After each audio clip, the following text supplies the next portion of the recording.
ఆరుష్, నీకు ఇష్టమైన Domino's pizza logo ఉంది కదా, అందులో ఉన్న సీక్రెట్ గురించి చెప్తాను విను. డోమినోస్ పిజ్జానా?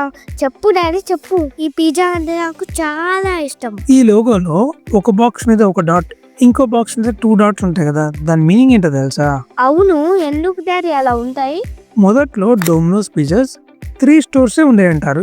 ఆ 3 స్టోర్స్ గుర్తుగా 3 డాట్స్ పెట్టారట. ఇంకో స్టోర్ పెట్టినప్పుడు ఇంకొక డాట్, అలా ప్రతి స్టోర్ కి ఒక డాట్ యాడ్ చేసుకుంటూ వెళ్దాం అనుకున్నారట. అయితే డోమినోస్ పిజ్జా నార్మల్గా ఉంటుందా? నెక్స్ట్ లెవెల్లో ఉంటుంది కదా. కొన్ని వేల స్టోర్స్ వచ్చేసాయంట ఒక్కసారిగా. మరి అన్ని డాట్స్ ఎలా యాడ్ చేస్తారు లోగోలో? కుదరదు కదా. అందుకని వాళ్ళ ఫస్ట్ 3 స్టోర్స్ గుర్తుగా ఆ 3 డాట్స్ ని అలాగే ఉంచేశారట. చాలా బాగుంది డాడీ. వీళ్ళ పిజ్జా లాగానే వీళ్ళ లోగో కూడా. డాడీ, మన వీడియో అయిపోగానే నాకు ఒక పిజ్జా ఇప్పించు daddy, please please. Okay Harish, ఖచ్చితంగా ఇప్పిస్తా. ఇలాంటి ఇంకొన్ని ఫ్యాక్ట్స్ కోసం మన యూట్యూబ్ ఛానల్లో ఫుల్ వీడియో అప్లోడ్ చేశాను, చెక్ చేయండి.